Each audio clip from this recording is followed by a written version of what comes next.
Hola, bona tarda, buenas tardes. Benvinguts als Cafés Literaris de Casa SEAT, que por primera vez hoy son los cola literarios, porque es la primera vez que me tomo una green cola en este contexto. De hecho, con José Mata la tradición empezó con café. En verdad era falso porque eran unas tazas vacías que simulaban el café literario, pero después pasamos al agua, que era más sincero porque la taza estaba completamente vacía.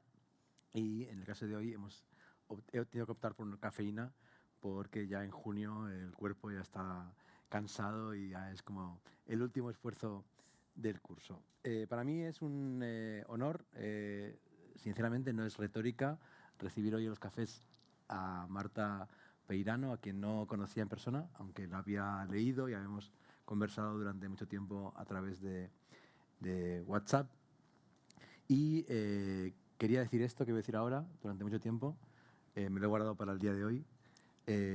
Marta Peirano conoce el sistema.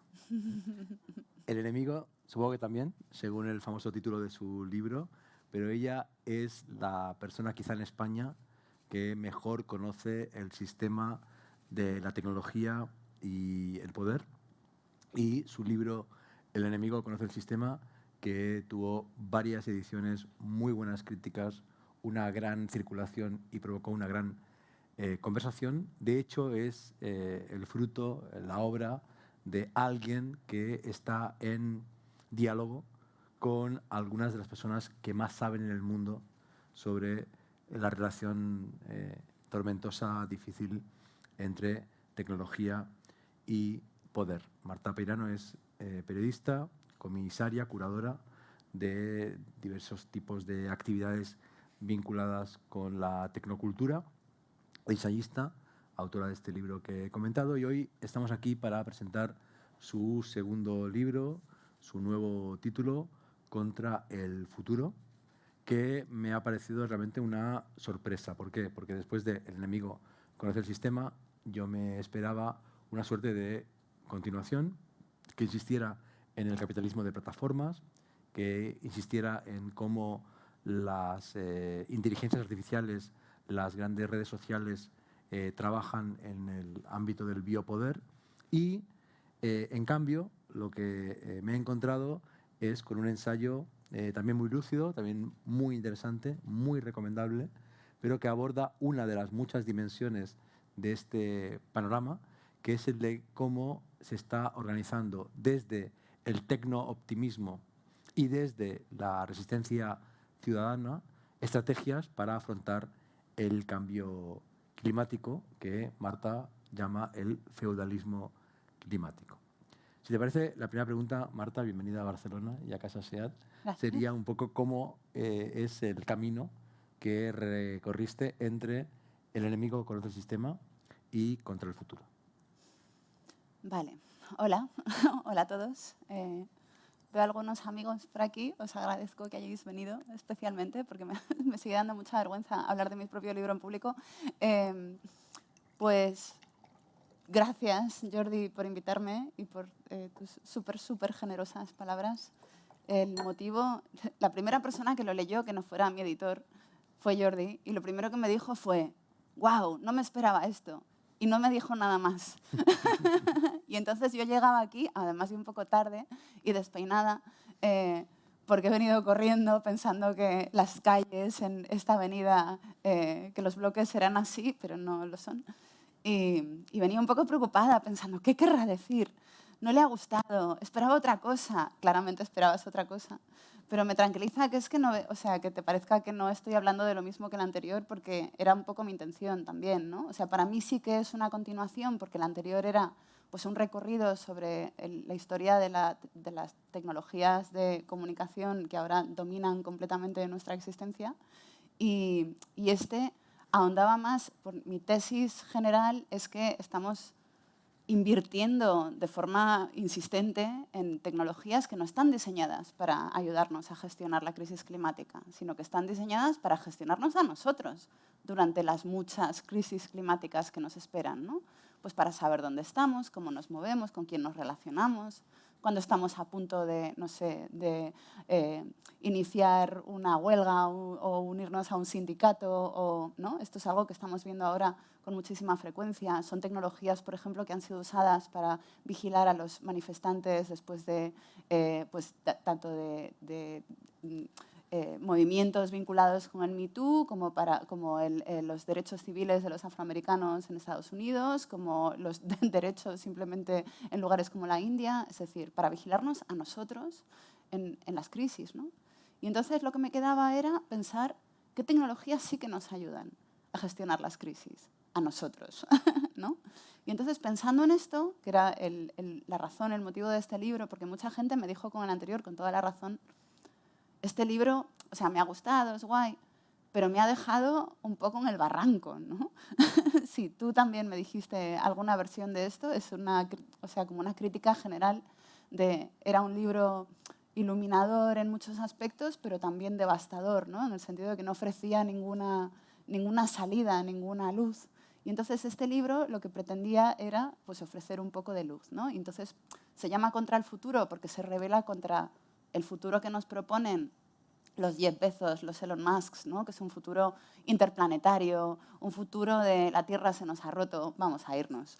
No vamos a montar una comunidad de ricos que orbite en algún sitio guay, donde todo dependa de la tecnología, ¿no? Que ya es la dependencia máxima, irte a vivir a Marte o orbitar alrededor de la Tierra, dependes para todo de la tecnología, ¿no? Ya no puedes respirar sin la tecnología. Y entonces para ellos, obviamente, es un futuro súper apetecible, pero no es el futuro que nosotros queremos. Este libro se revela contra ese futuro, también se revela contra un futuro de catástrofe climática absoluta, ¿no? Un futuro al que muchos se han abandonado ya, ¿no? El futuro de la derrota climática, de que todo se va, del apocalipsis. Vivimos momentos muy apocalípticos. Ahora, después de la pandemia, parece que estamos abordando un poco la posibilidad de cambiar no sé, de dirección, pero hasta entonces parecía que hasta se buscaba, ¿no? el apocalipsis un poco como fin de tragedia grandiosa. Y entonces pues yo quería proponer otro futuro que a lo mejor es menos grandioso, pero para nosotros mucho más... primero, mucho más participativo, es decir, nos incluye, no solo como actores pasivos, en el sentido de que nos permite sobrevivir, sino como actores activos, nos permite participar, formar parte activa de ese futuro, y me parece que en general es el que incluye a más gente, con lo cual creo que es el mejor. Es increíble porque tiene la música Casa Seat. No, es fantástico, ha quedado bien. En ese sentido me parece muy interesante lo que planteas, yo no lo había visto tan claramente, y es que, primero, escribiste un libro con un cierto carácter distópico, aunque fuera ensayístico y no ficción.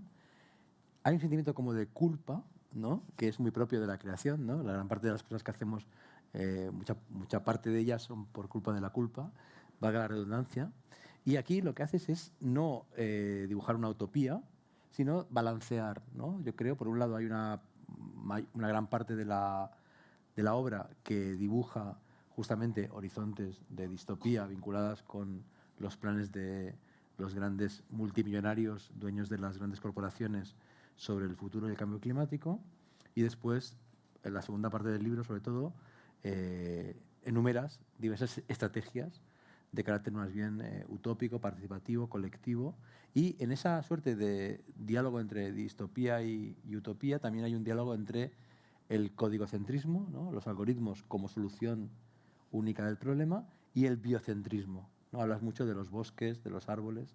¿Nos puedes hablar un poco de esa dualidad que el libro plantea?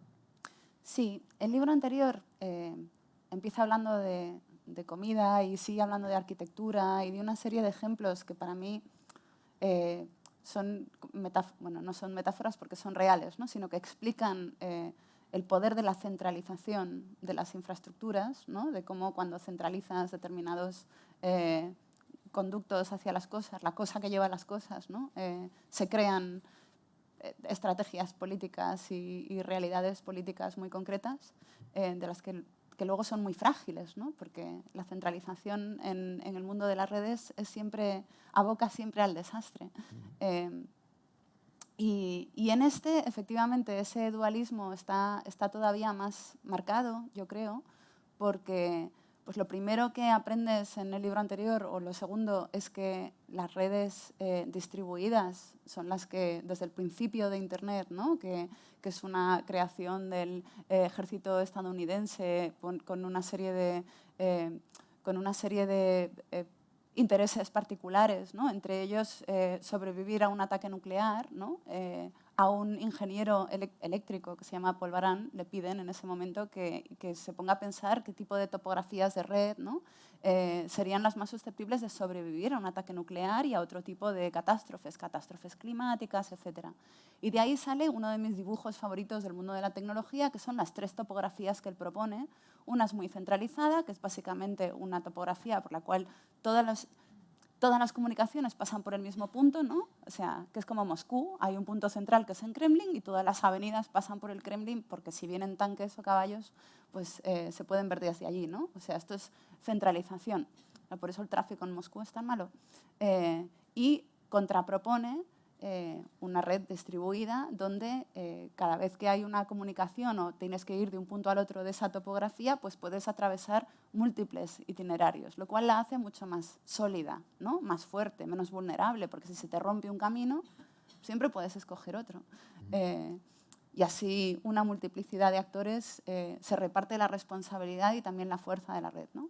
Y entonces yo traslado un poco eso a la condición climática como algo, bueno, pues que nos afecta de muchas maneras distintas, que no es una crisis climática, sino muchas, ¿no? Hablamos del calentamiento global como si solamente fuera el aumento de las temperaturas, cuando en realidad se están dando muchas otras cosas, ¿no? Como desde movimientos tectónicos hasta la acidificación del fondo marino, que son todas cosas malas, que no son calentamientos, ¿no? Pero que provocan catástrofes terribles. Y entonces, desde ese punto de vista, evidentemente, las soluciones pues necesitan tener un impacto global, pero tienen que empezar por lo local, ¿no? Y lo local es por naturaleza distribuido. Entonces, pues es verdad que el libro empieza como esas soluciones monolíticas que proponen los grandes directores ejecutivos de las empresas tecnológicas, ¿no? Empiezo hablando del Arca de Noé, porque es la historia más vieja que hemos encontrado, ¿no? La historia más vieja jamás registrada. Y entonces es la historia de un desastre climático y una tecnología monolítica que nos salva. No a todos, solo a una familia, ¿no? Y a los animalitos que le gustan a esa familia. Entonces, lo cual me parece muy significativo, porque cuando viene Jeff Bezos y propone lo mismo, dijimos, claro, así es como sobrevive la humanidad. ¿Por qué? Porque vamos contando esa historia desde el principio de los tiempos nuestros. Y entonces nos resulta mucho más atractiva que decir, bueno, es que a lo mejor si todos hacemos una cosa pequeña, en lugar de sentarnos a mirar a un solo señor hacer una cosa muy grande, no solamente tenemos acceso al origen, al objetivo y a la evolución de esa solución, sino que además la entendemos y la hacemos compleja y la hacemos variar de forma que se adapte a distintas circunstancias, ¿no? Es decir, crecemos todos con ella. No sé si eso responde a tu pregunta. Totalmente. Y me recordaba el contexto en el que leí el libro, que era un hotel de costa, en la Costa Brava, y era al día siguiente de haber cenado en un restaurante de Barcelona un chuletón, ¿no? Y yo había cenado un chuletón extraordinario y estaba en un hotel de playa y estaba leyendo sobre cómo va a subir el nivel del mar, ¿no? Cómo se va a perder gran parte de la costa tal como la conocemos y cómo ha habido estudios serios que demuestran que hay que reducir drásticamente el consumo de carne y de pescado. Eso tiene que ver con el tipo de soluciones que el libro recuerda o propone y que tienen que ver con una ética personal, ¿no? De asumir que hay unos cambios profundos que se están dando en el planeta y que hay una parte que tiene que ver con política de Estado o con política corporativa y otra parte que tiene que ver con responsabilidad de cada uno de nosotros. ¿Puedes hablarnos un poco de la cuestión de la dieta y de cómo la dieta puede cambiar las cosas? Sí, y me encanta que me preguntes por eso, porque yo ni siquiera propongo el tema de la dieta como algo que ejemplifica o como principio básico de la responsabilidad de cada uno, ¿no? Sino como un ejemplo de cómo cuando pensamos en el cambio climático y en las soluciones al cambio climático, no estamos pensando con la cabeza. Porque cuando se proponen grandes soluciones, soluciones drásticas al cambio climático, pues generalmente todas cuestan mucho dinero, todas incluyen pues, un cambio radical del paisaje, ¿no? Como por ejemplo plantar un montón de paneles solares, ¿no? No uno en cada tejado, sino coger una sección del campo y cubrirlo de paneles solares, y luego otra de molinos y generar electricidad. Es decir, cuando hablamos, por ejemplo, de energías sostenibles, pues generalmente hablamos de grandes empresas que reparten una serie de tecnologías que ocupan el paisaje completamente, ¿no? En España lo estamos viendo, de hecho, con bastante dramatismo. Y sin embargo, hay soluciones que, desde un punto de vista estrictamente científico, según todas las simulaciones, son mucho más productivas, en el sentido de que funcionarían mucho más deprisa, y sin embargo no nos las planteamos, a pesar de que no requieren grandes inversiones, no requieren grandes infraestructuras, no requieren grandes cambios políticos. Un cambio de dieta. Imagínate que dejamos de comer carne todos los días salvo uno a la semana, que en realidad es lo que llevamos haciendo más o menos toda la vida, ¿no? Es decir, somos la primera generación que se empeña en comer carne todos los días. O sea, esto no es un disparate, esto es algo que en realidad llevamos, y de hecho hay países que llevan no comiendo carne toda la historia, ¿no? Entonces, el título alternativo del libro, se llama Contra el futuro, era «Esto no es un problema técnico». Y lo que demuestra que esto no es un problema técnico es que hay tecnologías que nos permiten cambiarlo, pero sobre todo hay cambios, pues por ejemplo, de dieta, que nos permitirían gestionar este problema de una forma mucho más razonable, ¿no? Sin cambiar nada, nada. Mañana todos dejamos de comer carne, todos. Y luego en el libro propongo, venga, vale, pues hay lugares donde en realidad no pueden dejar de comer carne, ¿no? Sobre todo en sitios pobres, paradójicamente, donde pues mucha gente vive de la caza, ¿no? Vive de criar animales en granjas pues bastante sostenibles, en realidad.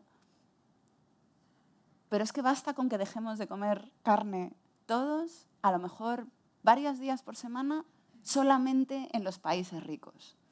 Es decir, luego esto se traslada a la energía y el agua, ¿no? Que decimos, bueno, es que no, cada vez que hablamos de propuestas un poco radicales en torno al consumo de energía o al consumo de minerales o al consumo bueno, pues a industrias que verdaderamente tienen un impacto medioambiental mucho mayor que otras, siempre hay alguien que dice, ya, pero es que no le puedes pedir a, no sé, a Latinoamérica, ¿no? Que de repente abandone el carro de la evolución industrial solamente porque nosotros, que ya hemos llegado antes, nos hemos gastado todo, ¿no? Pero es que no tenemos que pedírselo. Basta con que nosotros evolucionemos hacia otro lugar más sostenible, porque somos nosotros los países ricos, incluyo a España en este grupo porque lo está, los que más consumimos, los que más contaminamos, los que más problemas damos.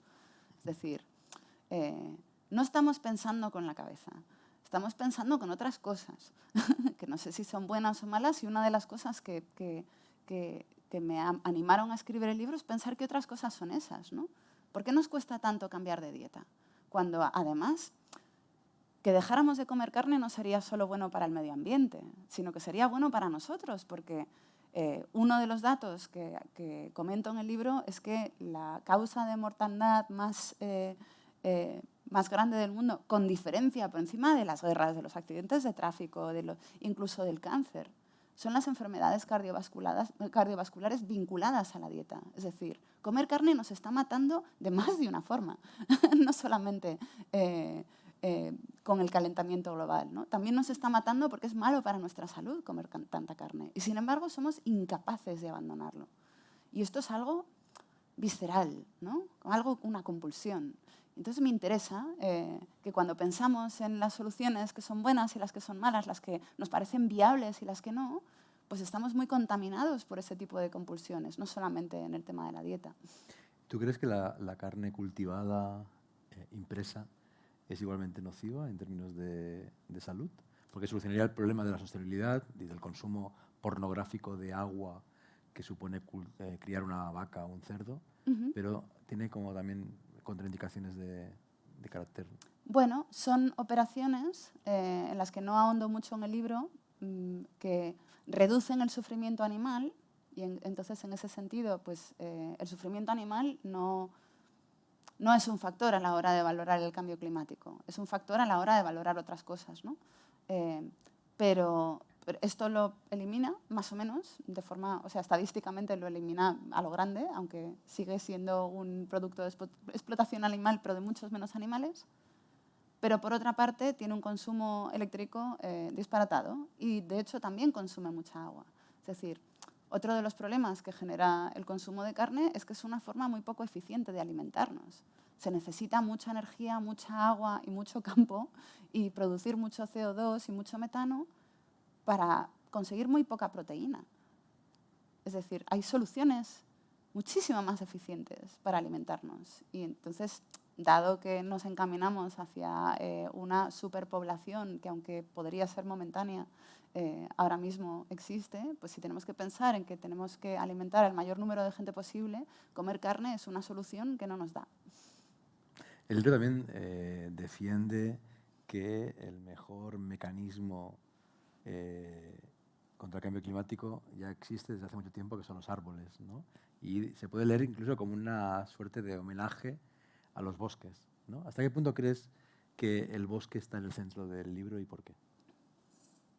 Pues porque el libro habla de tecnologías de cambio de gestión climática y bueno, pues el libro tiene 3 partes. La primera habla de esta posibilidad interplanetaria, ¿no? De escaparnos directamente de la Tierra y montarnos el chiringuito en otro lugar y empezar desde cero, que es una de las grandes fantasías de la tecnología hoy en día, ¿no? Que es como, se nos ha roto, no importa, empezamos desde cero, ¿no?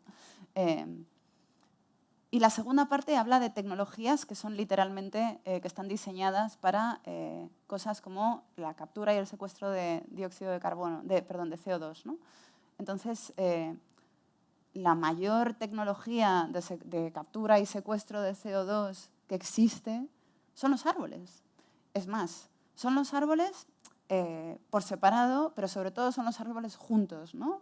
Los bosques son espacios que aportan pues, no solamente humedad y acogen biodiversidad y generan minerales y bueno, pues ahora mismo hay un montón de literatura acerca de cómo hay micelios que rodean sus raíces, que los ayudan a comunicarse entre ellos y modificar su comportamiento según las distintas cosas que pasan en el bosque. O sea, tienen su propio internet por debajo. Esto es muy bonito. O sea, aparte de ser estos espacios mágicos donde pasan cosas increíbles vinculadas al cambio climático, la cuestión es que nos estamos gastando un dineral en fabricar máquinas que capturan CO2 para poder volver a meterla bajo tierra, de donde las hemos sacado, pues para básicamente conducir coches y quemar cosas y bueno, mantener las ciudades en marcha, ¿no? Mantenernos calientes en invierno, pero que lo hacen sin dañar el medio ambiente. Una de las cosas que cuento en el libro es que todas esas tecnologías que ojalá funcionen en algún momento, ¿no? En las que se está invirtiendo un montón de dinero, ¿no? Tecnologías que cogen la contaminación que sale de una chimenea en una fábrica o de una refinadora o lo que sea y la vuelven a reciclar, ¿no? Esas tecnologías circulares que no dejan que se escape a la atmósfera y que vaya a contribuir a la capa de CO2 que nos está asfixiando rápidamente, sino que se conviertan en nueva energía, ¿no? Lo que pasa es que no funcionan. Y esto para mí fue una sorpresa, porque yo igual llevo siguiendo este tipo de tecnologías bastante tiempo, pero la cuestión es que en los medios de comunicación nos suelen contar cuando se inventan y cuando se implementan, ¿no? Hay un centro en Finlandia que captura carbono. ¡Yay! Lo que no cuentan al año después es, hemos descubierto después de un año intentándolo que no funciona muy bien. Esto no lo cuentan nunca, porque es una noticia muy poco... es noticiosa, pero es como que no mola. Y entonces para mí fue una sorpresa descubrir que estas tecnologías de las que nos hablan constantemente y que claramente vienen a salvarnos en el último minuto, ¿no? Que es la cosa que más nos gusta, nuestro relato favorito. No importa, vamos a seguir comiendo carne y cogiendo aviones y tirando basura y todo eso porque nos van a salvar en el último minuto con una tecnología maravillosa. Pues esta tecnología maravillosa no funciona. O sea, no funciona porque una de dos, o produce más CO2 del que consume, que es algo que pasa con la gran esperanza blanca de las que iban a sacar el CO2 de la chimenea y lo iban a reciclar, pues lo hacen, funcionan, lo que pasa es que contaminan más de lo que descontaminan. Y luego hay un centro en Finlandia, que es también la esperanza blanca de la captura del CO2, y resulta que captura tan poquito, o sea, funciona, pero captura tan poquito que tendríamos que cubrir el globo terráqueo de esas máquinas para quitar poder... los bosques. Exacto. Y entonces, aquí la paradoja es, esto es un poco como lo de, hombre, si dejáramos de comer carne, que es una tecnología muy, muy poco invasiva, ¿no? Pues a lo mejor solucionaríamos más, ¿no? Esto es como si dejáramos de talar bosques, solucionaríamos más, ¿no? Entonces, esta planta de Finlandia se llama Orca, parece un nombre precioso y un proyecto bonito. Lo que pasa es que la Orca consume muy poco CO2, mientras que estamos quemando miles de millones de orcas todos los días pues para alimentar vacas generalmente, para plantar soja y luego mandarla a China y allí alimentar, ¿no? Y entonces es un contraste brutal, ¿no? Pensar que el espacio mental que le dedicamos a esa orca artificial que consume muy poquito, que hace que se lleva un pelín del CO2 que nos causa problemas, mientras dejamos que el Amazonas desaparezca, por ejemplo, ¿no? Totalmente. Es muy interesante que siempre cuando escribes en tus artículos también hay como una reflexión sobre cómo circula la información, ¿no? Siempre estás como analizando el mundo y sus estructuras, pero también pensando en cómo ese mundo y sus estructuras se convierten en discurso, ¿no? Y en ese sentido, en el libro hay toda una reflexión sobre lo que es noticia o no es noticia. De hecho, ahora está ocurriendo con la guerra, ¿no? de Ucrania, que está dejando de ser noticia. Bueno, pues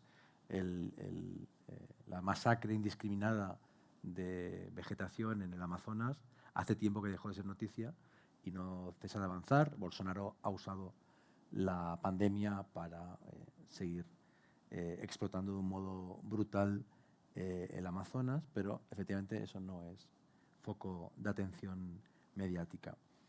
De ahí te vas en el libro a algo más sistémico, que es cómo se convierte alguien o algo en noticia, en discurso, en libro de historia, y comparas, por ejemplo, a Edison con Jeff Bezos, porque tanto Edison como Jeff Bezos no son no es un gran inventor, pero sí que ha sabido apropiarse, ¿no?, de patentes, de invenciones, de empresas y convertirse en un gran millonario.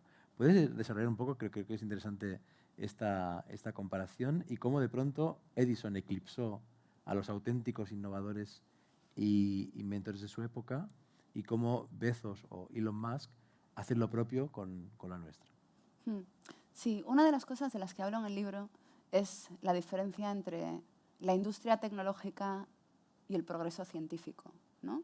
Que muchas veces parece que son la misma cosa y, de hecho, a menudo cuando a la gente como a mí, que simplemente describimos, ¿no?, lo que hace el mundo de la tecnología, nos llaman luditas, porque parece que solamente hay un mundo de la tecnología y una solución tecnológica y es la que domina en este momento el mundo, ¿no? Es como dicen, bueno, pues a lo mejor nos espían con los móviles, pero ¿qué hacemos? ¿Los tiramos? ¿Qué hacemos? ¿Volvemos ahí a la cueva? Como si fueran las dos únicas opciones, ¿no? o nos espían o la cueva. Y entonces yo creo que esto viene, primero, también de mezclar esta idea de la tecnología y el progreso, ¿no?, que es una combinación que claramente domina el marketing tecnológico desde hace un montón de años. Pero la otra idea es mezclar el genio científico con la capacidad de hacer dinero con ciertas implementaciones de la tecnología, ¿no? Y entonces, en ese sentido, pues Edison es uno de los grandes ejemplos, ¿no? Se le considera uno de los grandes genios de la historia, cuando en realidad inventó muy poco. Lo que hizo fue crear en Menlo Park, que ahora es la sede de una de las principales empresas tecnológicas del mundo, pues crear pues ese principio casi de Silicon Valley, ¿no? Donde literalmente encierras a un montón de pobres científicos medio hambrientos y los pones a trabajar y a sacar patentes hasta que algo funciona, ¿no? Y vas descartando a los demás. Uno de esos científicos, y de aquí tengo que confesar que esto es algo que llevaba desde pequeña queriendo escribir, fue Tesla.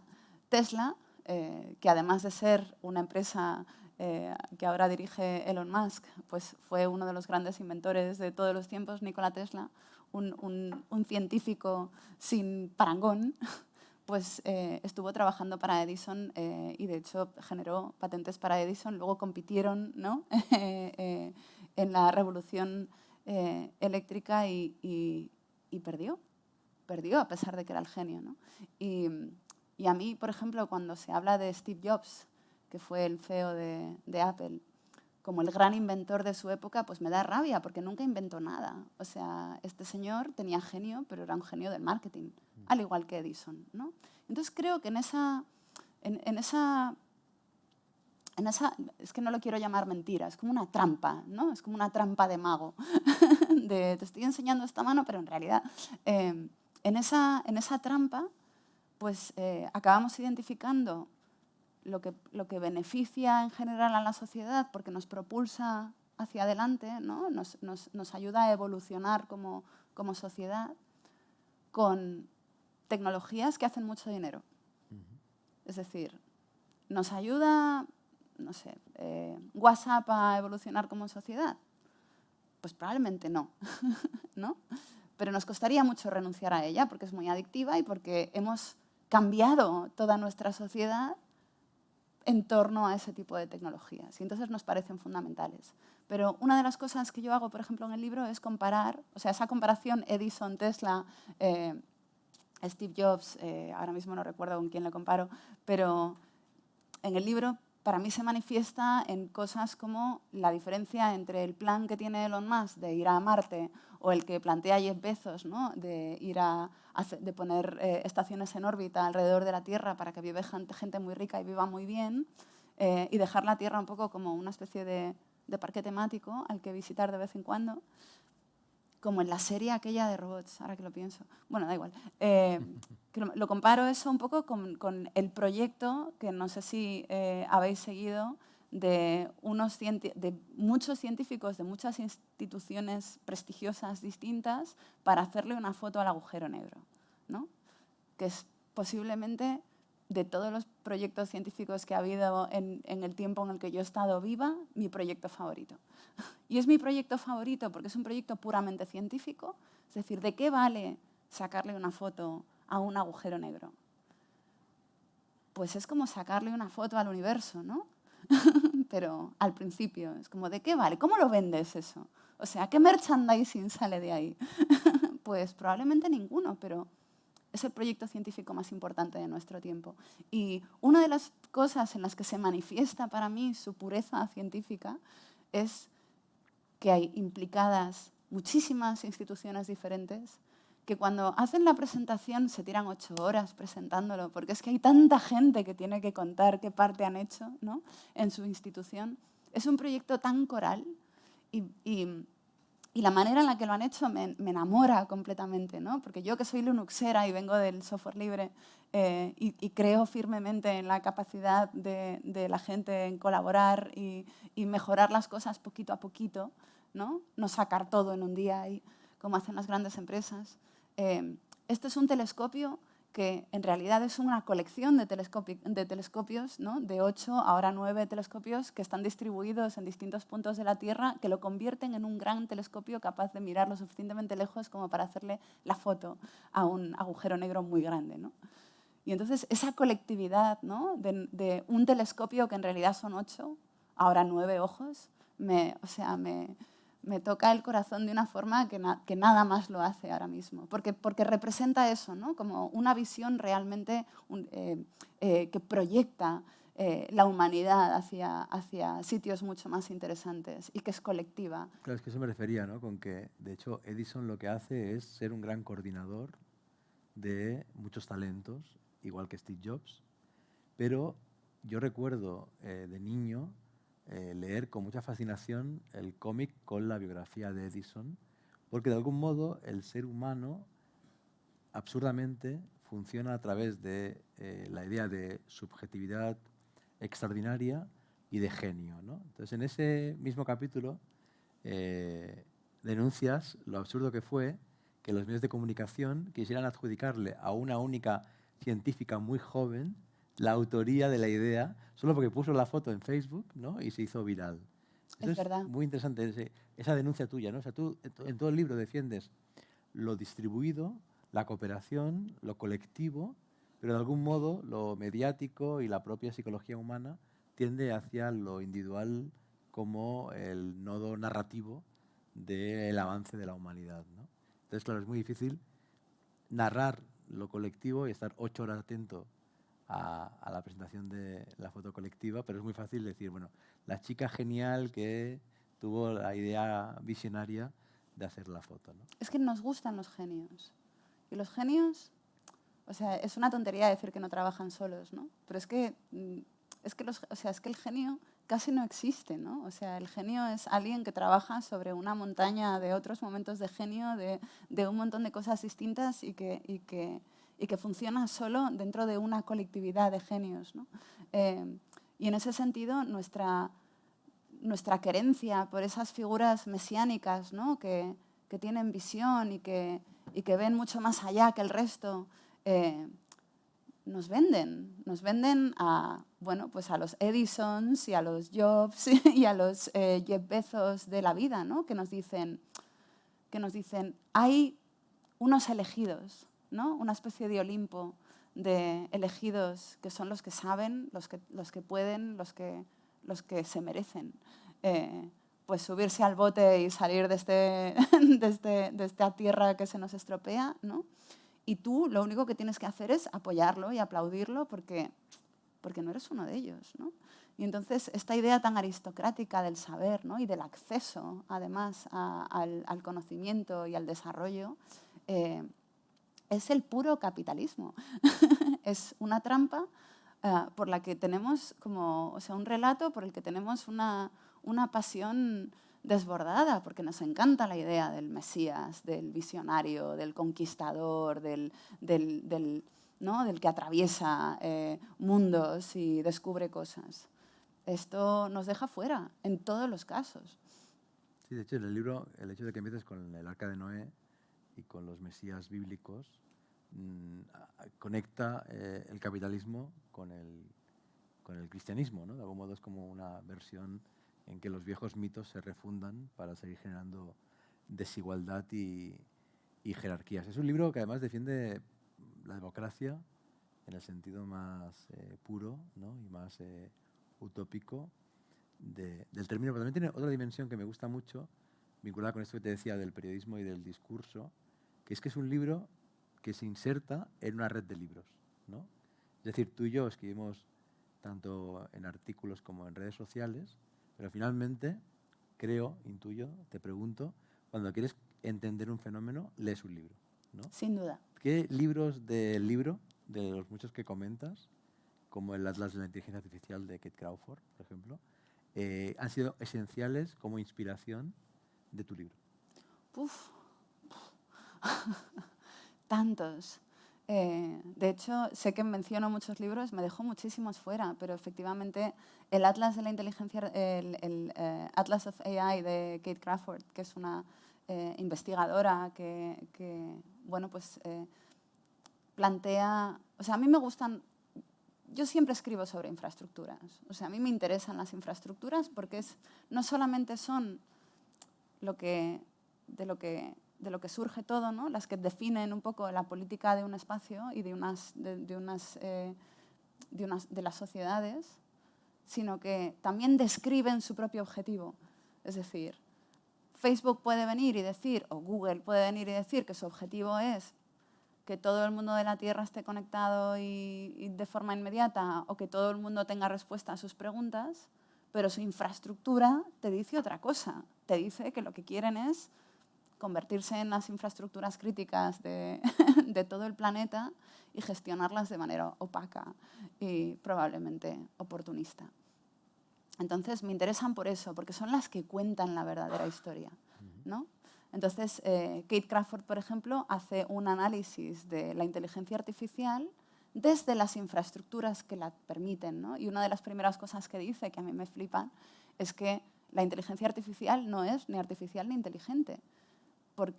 Y en los dos casos, porque depende del trabajo de humanos generalmente muy mal pagados, que son los que hacen la mayor parte del trabajo que pensamos que es inteligencia artificial. Y luego depende de minerales y de energía y de un montón de recursos finitos que no son artificiales, ¿no? Y de unas industrias, de una minería, de unos procesos que tampoco son exactamente artificiales, es decir, no tienen nada ni de inteligente ni de artificial ahora mismo, pero nuestra cabeza sí, porque el algoritmo lo sabe todo. Entonces, ese libro me ha parecido muy interesante porque lo explica muy bien y porque es muy sistémica en su descripción. Hay una académica estadounidense que se llama Holly Jean Buck, que es, yo pienso que la primera persona que se dedica a estudiar el tema de las tecnologías de captura de carbono desde la izquierda, ¿no? Que esto parece una bobada decirlo así, pero ocurre que siempre ha habido una división, ¿no?, entre los que la apoyan estas tecnologías y los que la rechazan. Esto es un poco lo que este hombre, Charles Mann, que es un divulgador científico, llama no los apocalípticos integrados, sino los magos. Sí, los magos y los wizards. ¿Cómo dirías wizards? Los magos y los hechiceros, ¿no? Él distingue los magos y los magos hechiceros. De los que hacen como los magos son los que creen... Predistigitación, o sea, los magos de... No, los magos, los inventores, ¿no? Vale. Como los magos, que son los que creen en la tecnología a tope y piensan que que las tecnologías nos van a salvar, y los hechiceros son los que piensan que deberíamos abandonar la tecnología e irnos al bosque, ¿no? Como que hay ahí dos extremos. Y entonces, en este análisis de las tecnologías de captura de carbono están los que piensan que tenemos que acelerar ese proceso de investigación para que sean lo suficientemente sofisticadas como para seguir con nuestro ritmo de gasto, de consumo y de producción de gases. Es decir, no cambiar de vida en absoluto, pero sin abocarnos al desastre. Y los que piensan que lo que tenemos es que frenar, ¿no? Es dejar de consumir tanto, dejar de coger tantos aviones, dejar de comer tanta carne, etcétera, etcétera. Y entonces, generalmente, unos eran la derecha, o al menos tradicionalmente en Estados Unidos ha sido así, ¿no? El aceleracionismo ha estado más en la derecha, ¿no? Y el desaceleracionismo ha estado más vinculado a la izquierda. Entonces, Holly Jean Buck es la primera persona que desde la izquierda, es decir, desde el conservacionismo medioambiental, estudia estas tecnologías. Y entonces eso la hace súper interesante, ¿no? Porque está... ¿Cómo se llama el libro? Ahora mismo no me acuerdo, pero ha sacado solo 2 y los 2 van de eso. Okay.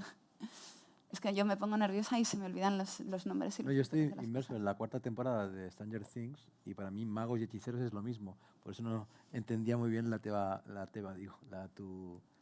Sí, no, esto es un libro de Charles Mann que es muy divertido y que habla un poco de que en el mundo de la ciencia y de la tecnología siempre ha habido pues estas dos esferas, ¿no? Y que son esferas contrapuestas y que generalmente en la historia se van alternando, ¿no? A veces es tiempo de magos, a veces es tiempo de hechiceros, ¿no? Y cuando él dice, claro, sí, es verdad, que suenan a la misma cosa. En cualquier caso, aceleracionistas y desaceleracionistas, ¿no? Esto es como, yo siempre decía que después de la Revolución Industrial venían los prerrafaelitas, que es un poco eso, ¿no? Los aceleracionistas y los desaceleracionistas. Entonces, bueno, pues ella se sitúa de forma bastante provocadora en el medio, ¿no? Y se va pues, desde la izquierda y lo comunitario y la defensa de lo común a investigar qué tecnologías realmente pueden ayudarnos, ¿no? a gestionar esto. Y entonces, en ese sentido, a mí esos libros me han influido muchísimo. Es una de las personas a las que entrevisté para un proyecto que hice que se llamaba Reprogramming para el Instituto de Arte Contemporáneo de Ljubljana, y junto con Kate Crawford también. Y bueno, es que su visión me parece absolutamente la necesaria, ¿no? Es decir, una visión donde dejamos de tener ideas preconcebidas acerca de cómo tiene que ser el futuro, ¿no? Y empezamos a valorar sin estar contaminados por nuestras propias ideologías y nuestras propias fantasías y de volver al campo, ¿no? Y volver al campo o ir a la luna, que en el fondo son dos fantasías las dos, ¿no? Y mirar la tecnología a la cara tal cual es, con las capacidades que tiene y estudiar el contexto en el que la necesitamos, ¿no? Necesitamos que esas tecnologías de captura de carbono funcionen. Realmente lo necesitamos, es una buena inversión, hay que investigarlo. Lo que pasa es que también necesitamos dejar de talar bosques, porque si no llegamos a eso, nuestra única posibilidad está en lo otro. Cuando hablabas, pensaba en Jussi Parikka, en una geología de los medios, ¿no? Que es muy importante ver la historia de los medios, no desde que empieza el antropoceno, digamos hace unos 2 siglos, sino a largo plazo, porque esa simbiosis hombre-tecnología nos explica lo que está ocurriendo ahora. No quiero alargarme mucho más, también para que abramos la conversación. La última pregunta tiene que ver con los hábitos que comentabas. Vuelvo al tema de comer carne. Hemos codificado en el mundo, ¿no? La humanidad lo ha hecho, pero yo creo que en los países ricos es particularmente sintomático el placer y el encuentro, a menudo con el lujo, ¿no? Y a menudo con comer, quedar para comer, ¿no? Durante la pandemia hubo amagos, me ocurrió con bastantes amigos, que en vez de quedar para tomar un café o para tomar una copa o para cenar juntos, me propusieron quedar para pasear, ¿no? Y lo hicimos realmente, pero cuando acabó la pandemia, con la mayoría hemos vuelto a quedar a comer, si puede ser, un chuletón. Te quería preguntar por eso, ¿no? Por los hábitos que van más allá de lo tradicional, ¿no? Y que proponen nuevas formas de placer y de comunidad y de amistad, incluso, y que son lógicos, saludables y razonables. Y una pregunta que siempre hago a los invitados de los cafés literarios: en Casa SEAT, que es un centro consagrado a la movilidad, es si tú quedas para pasear, ¿no? Y cómo te relacionas con el tema del transporte, cómo te mueves en tu ciudad, que entiendo que ahora es básicamente Madrid. Pues te respondo casi con tu primera pregunta de ahora y la anterior, que es que hay un libro que aparece mucho en el mío y que es El Ministerio para el Futuro de Kim Stanley Robinson. Y una de las cosas que me enamora de ese libro, o sea, es un libro que empieza con una ola de calor que mata a 20 millones de personas en una región del noroeste de la India de golpe, en 3 días. 20 millones de personas en 3 días, ¿no? Y entonces él explica una cosa que a mí me dejó completamente desolada, que es lo que llama el wet bulb temperature, ¿no? Que es la temperatura no sé cómo se dice, de termómetro mojado, que es básicamente una temperatura que mide no solamente el calor, sino también la humedad, ¿no? Y entonces resulta que hay un punto en esa temperatura, que creo que está en los 37 grados de temperatura húmeda, donde el cuerpo humano literalmente se cuece por dentro. O sea, hay una reacción en la que tú ya no puedes seguir sudando, que es lo que te refresca, ¿no? Lo que hace que gestiones la temperatura corporal, porque resulta que hay tanta humedad en el ambiente que no te deja sudar y entonces te cocinas por dentro. Terrible. Y el libro empieza con un montón de gente, vamos, 20 millones de gente muriéndose así, ¿no? Es un comienzo, o sea, completamente devastador. Y sin embargo es un libro muy optimista, ¿no? Porque lo basado en hechos reales. Y basado en hechos reales, inspirado por hechos reales, efectivamente. Sospecho que... Porque hubo gente que murió de eso, ¿no? Sí, en la India. Efectivamente, esa temperatura se ha alcanzado en algunos sitios, no han muerto 20 millones de personas, pero tal y cual se plantea, y yo luego investigué mucho sobre eso, es algo que va a ocurrir en cualquier momento, porque efectivamente nos estamos acercando a ese límite, ¿no? Como que se va a convertir en algo más habitual. Y una de las cosas interesantes que describe en esa escena es que los aires acondicionados se rompen en esas circunstancias. Con lo cual, si alguien pensaba irse a su piso y decir, bueno, no pasa nada, porque se rompen también. Entonces, bueno, pues me encandila mucho de Kim Stanley Robinson que una de las cosas en las que incide es que una de las cosas que nos acabará salvando es aprender a disfrutar, por ejemplo, de dar paseos, ¿no? Que ahora efectivamente asociamos mucho el placer con cosas que compramos, cosas que consumimos, ¿no? Que generalmente son cosas que consumimos físicamente, ¿no? Como, yo qué sé, spas, filetes, ¿no? Ropa que nos ponemos, etcétera, etcétera, y volver a los placeres que no son placeres sencillos. Yo no sé por qué lo llamamos placeres sencillos, ¿no? De dar un paseo y que te dé la brisa en la cara. Sobre todo ahora pensando la cantidad de cosas que parece que se están acabando, ¿no? Como por ejemplo la brisa en verano o simplemente, no sé, que haya peces en los ríos, ¿no? Este tipo de cosas. O que haya animales salvajes en los bosques, que haya zorros, que haya lobos, que te puedas encontrar con un corzo. Todas esas cosas que parece que se van a acabar. Entonces, en ese sentido, ese libro también me ha influido mucho en los últimos años. Y con respecto a la movilidad, pues ya cuando íbamos a venir aquí ya te dije que yo no sé conducir. No conduzco, siempre he vivido en grandes ciudades y además me gusta mucho caminar y yo en general cuando hay grandes distancias me muevo en bicicleta. Y durante muchos años he vivido en ciudades donde la bicicleta es el principal medio de transporte de toda la población, pues como Copenhague, Berlín, pues sitios así, ¿no? Y entonces ahora sigo empeñada en moverme en bicicleta en Madrid, lo cual es menos agradable que en otras ciudades, pero se puede hacer. Y no sé si esto mejora mi relación con la ciudad. Yo siento que sí. La ciudad en bicicleta es muy distinto que la ciudad a pie.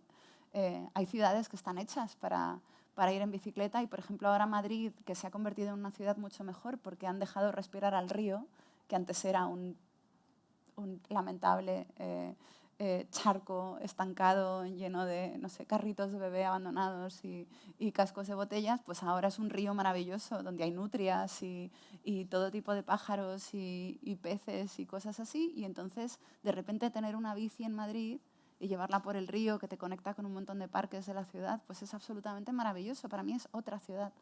Para ti el ritmo de la bicicleta, del pedalear, es un ritmo creativo. Tú piensas y, digamos, tienes ideas o elaboras discurso cuando pedaleas, o es otra experiencia más visual o más sensorial con la ciudad. Pues me flipa que me preguntes eso, porque yo siento que parte del libro lo escribí pedaleando así a lo loco en un viejo aeropuerto de Berlín que se llama Tempelhof, que fue el primer gran aeropuerto que se hizo en Europa. Pues ahora, en lugar de convertirlo en un centro comercial, pues lo han convertido en un parque y entonces han conservado las pistas de aterrizaje. Y yo he aterrizado en ese aeropuerto. Yo viví en Berlín en los 2000. Entonces es un aeropuerto en el que yo he cogido aviones y he aterrizado y ahora está al lado de la que todavía es mi casa en Berlín. Y entonces yo voy allí y es una experiencia maravillosa en bicicleta porque pues, es una pista de aterrizaje, con lo cual es muy, muy, muy grande.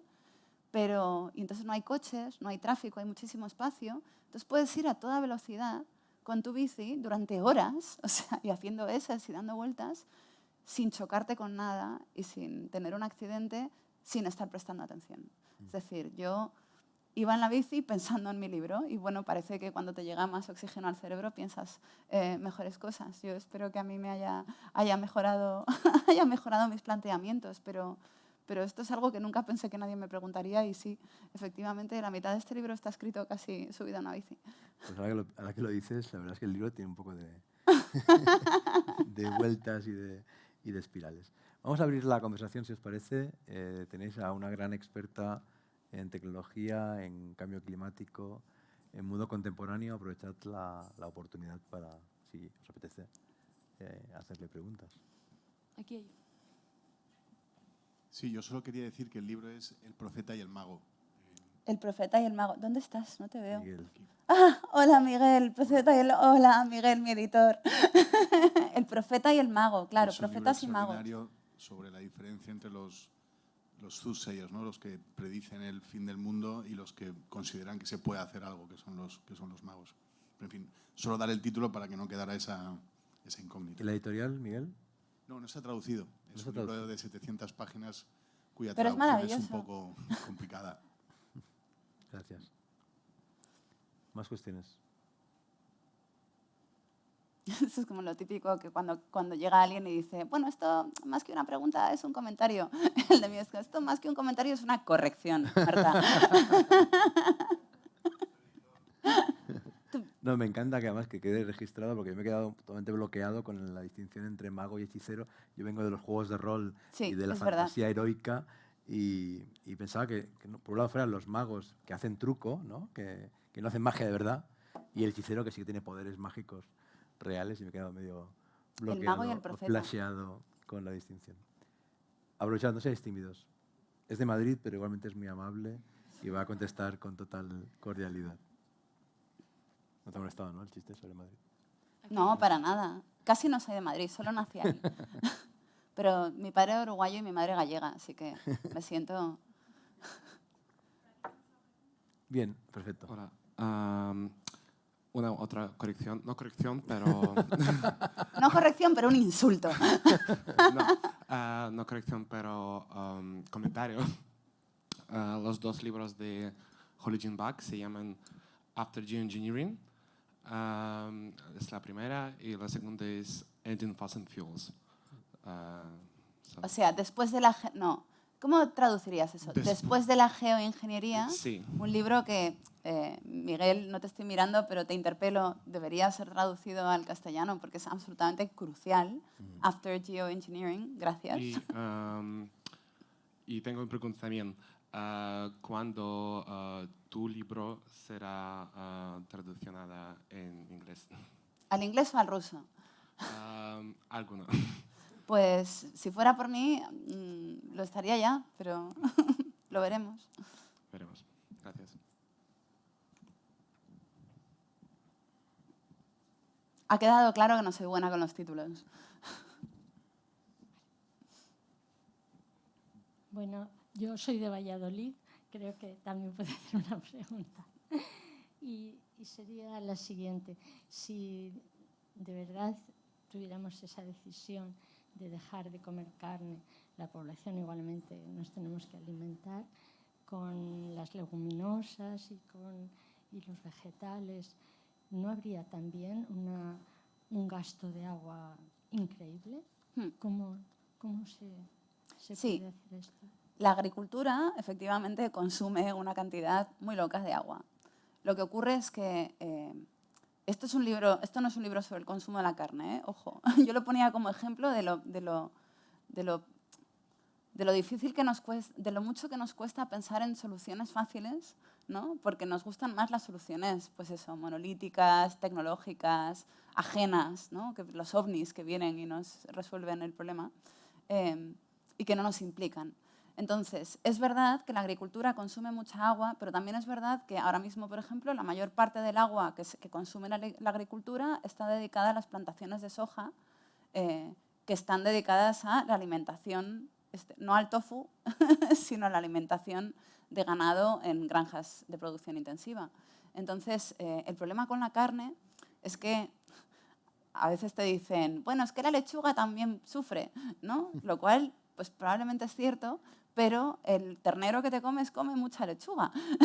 Es decir, que cuando consumes un animal o consumes proteína animal, estás consumiendo muchísimo más cereales de los que consumirías solamente para alimentarte tú. O sea, en ese sentido es una alimentación muy poco eficiente porque utiliza muchísimos más recursos de los que necesitarías comiendo otras cosas. Y genera muchos más gases de efecto invernadero. Entonces, pues, desde un punto de vista ya de que tenemos mucha gente para comer, pues hay que buscar fórmulas más eficientes, ¿no? De alimentar a la población, y esta es la menos eficiente. Es cierto que hay que remarcarlo, que el libro habla solo en algunas páginas sobre este tema, pero son páginas impactantes y por eso también he sacado a colación la cuestión, ¿no? Y a ti te pillaron digiriendo un chuletón. Sí, además que con cierta culpa respecto a mi privilegio de estar en la Costa Brava disfrutando de un tipo de placeres que además que es posible que estén en vías de extinción o de reformulación, ¿no? Pero pensando en el tema de la dieta y de la comida, recordaba esto que dijo Coetzee famosamente, ¿no? De que cualquiera que haya ido a una granja o un matadero no va a volver a comer carne. ¿Tú has visitado, conoces ese mundo de cerca, el de las granjas y la producción? Yo nunca he estado en una granja de producción intensiva, o sea, pienso que es una experiencia que me mataría en el sitio, pero mi familia es, al menos el 50% gallego de mi familia viene de una aldea de 2 casas a 25 kilómetros de Santiago de Compostela, y esa aldea de 2 casas tiene 2 granjas, donde hay vacas, hay cerdos, cuando yo era pequeña había conejos, hay gallinas, hay varios perros, hay un huerto. Es decir, yo recuerdo que mi abuela cuando yo empecé a preocuparme por temas de la guerra civil y me di cuenta, ostras, pues mi abuela ha pasado una guerra, ¿no? Y le pregunté, ¿y vosotros, que sois pobres, cómo habéis sobrevivido a la guerra? Y mi abuela decía, la gente se moría en las ciudades, pero aquí siempre teníamos gallinas y tal. Entonces, en esa aldea, pues siempre todos los años había matanzas. Peor aún, a veces yo sospecho que me hice vegetariana. Yo soy vegetariana desde los 15 años, porque todos los años mis padres y yo íbamos a Galicia y volvíamos con nuestro coche, era un viaje de 8 o 9 horas cuando yo era pequeña, cargado de trozos del ternero con el que yo había estado alternando hasta 3 días antes más o menos, ¿no? Y que cuando llegábamos a Madrid, pues a mí con mi madre me tocaba pasar el resto del verano fileteando. Es decir, ella iba cortando los trozos y yo los iba metiendo en bolsas y atando y metiendo en el congelador, ¿no? Entonces, nunca he estado en una granja de producción intensiva, pero sé lo que es una granja. Y he comido carne de pequeña. Pienso que verdaderamente es una manera muy poco eficiente de alimentarnos, pero sobre todo pienso que es una solución muy fácil. Es decir, a mí me resulta fácil, evidentemente, porque soy vegetariana desde hace muchos años y no me he muerto, pero desde un punto, yo en muchos aspectos creo que me dedico a hablar de tecnología porque yo misma soy muy cuadriculada, ¿no? O sea, soy un poco TOC y entonces me obsesiono mucho con los problemas lógicos, ¿no? Y entonces no tiene lógica que estemos dispuestos a renunciar a tener un campo, a tener bosques, a volver a pisar una playa, ¿no? A volver a pasar un verano tolerable de temperatura, a volver a estar en la clase de espacios que han marcado nuestra infancia, ¿no? A esperar que exista eso para nuestros hijos cuando los tengamos o que puedan, pues eso, pasar unas vacaciones en una playa, ¿no? Que es algo que se está acabando rápidamente. Que seamos capaces de renunciar a eso antes de renunciar a seguir comiendo carne, ¿no? Y esto es algo que a mí me bloquea completamente. Pero no porque yo sea una superactivista ¿no? de ser vegetariano, sino porque no lo entiendo. No lo entiendo. O sea, me desespera. Porque, o sea, yo ya no me acuerdo de cómo sabe la carne, pero está tan rica realmente, ¿no? Que no haya opciones igualmente deliciosas, ¿no? Como absolutamente exuberantes, que lo pueda sustituir. O sea, es una experiencia tan catártica para nosotros o sea, la respuesta obviamente es sí, porque preferimos acabar con el mundo que dejar de comer carne. Pero es algo que me bloquea, me fascina, o sea, probablemente seguiré escribiendo sobre eso durante el resto de mi vida, porque no lo entiendo.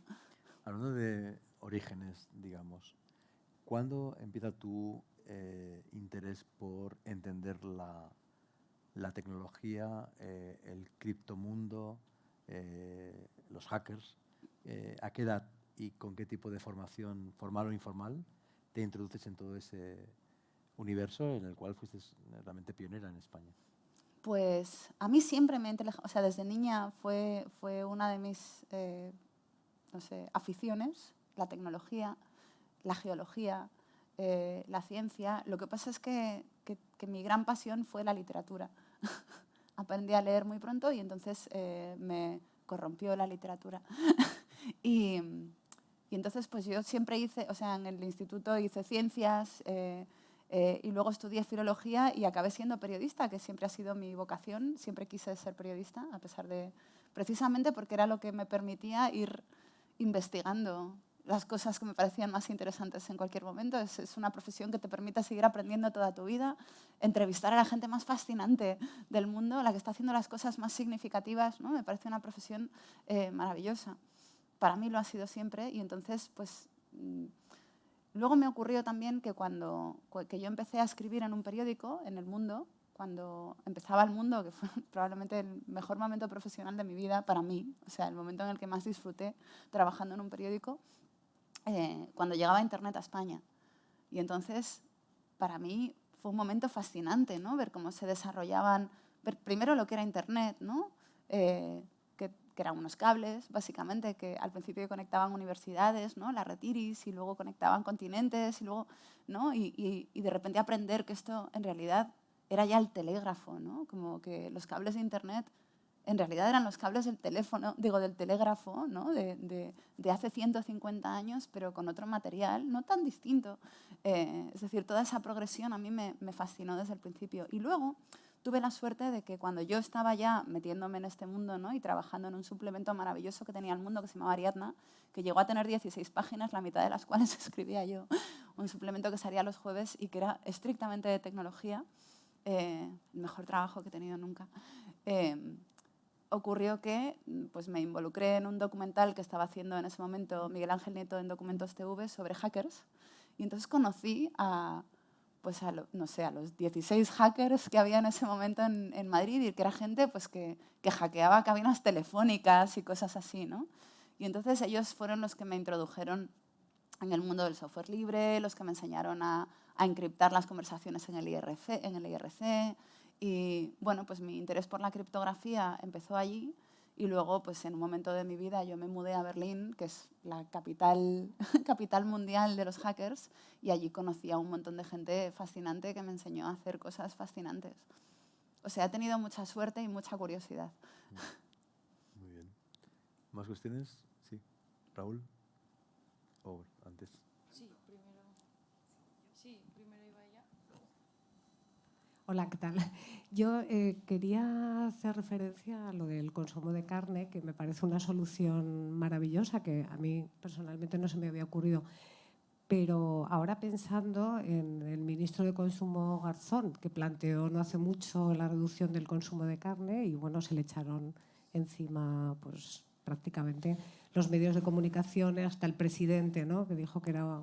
A mí también me gusta el chuletón, pero claro, ¿cómo medidas de este tipo se podrían implementar en una sociedad que estamos muy influenciados, evidentemente, pues, por lo que dicen los medios de comunicación, cómo nos manipulan y tal, y cómo en la población no tenemos tampoco una cultura alimentaria básica, porque estoy pensando, por ejemplo, en clases sociales con menor poder adquisitivo, por ejemplo, que se come normalmente pollo, que es la carne quizá más económica, más barata, ¿no? O el lomo de cerdo, cosas así.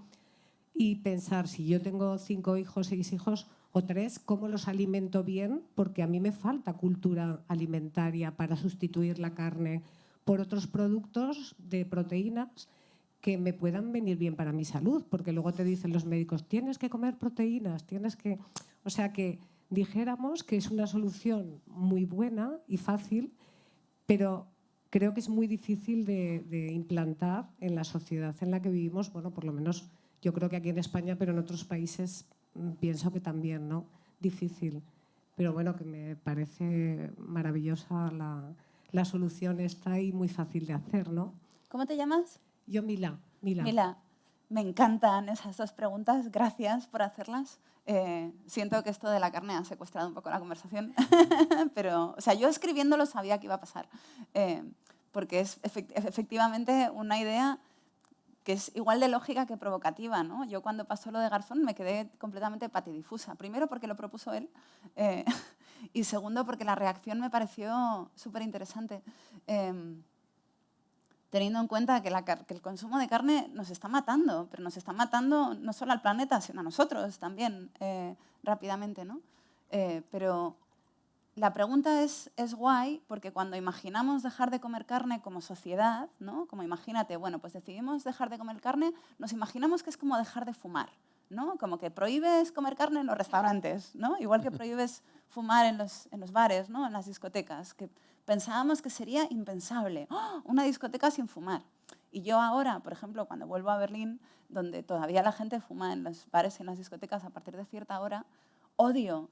Pues yo fumo también allí, o sea, yo cuando me emborracho fumo.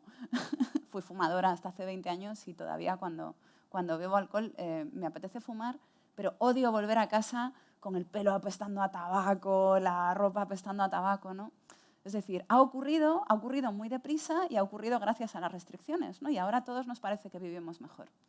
Pero lo comparemos con eso y es una mala comparación, porque la cuestión con la carne no es prohibir venderla o comerla o consumirla o prepararla en los sitios, sino dejar de subvencionarla.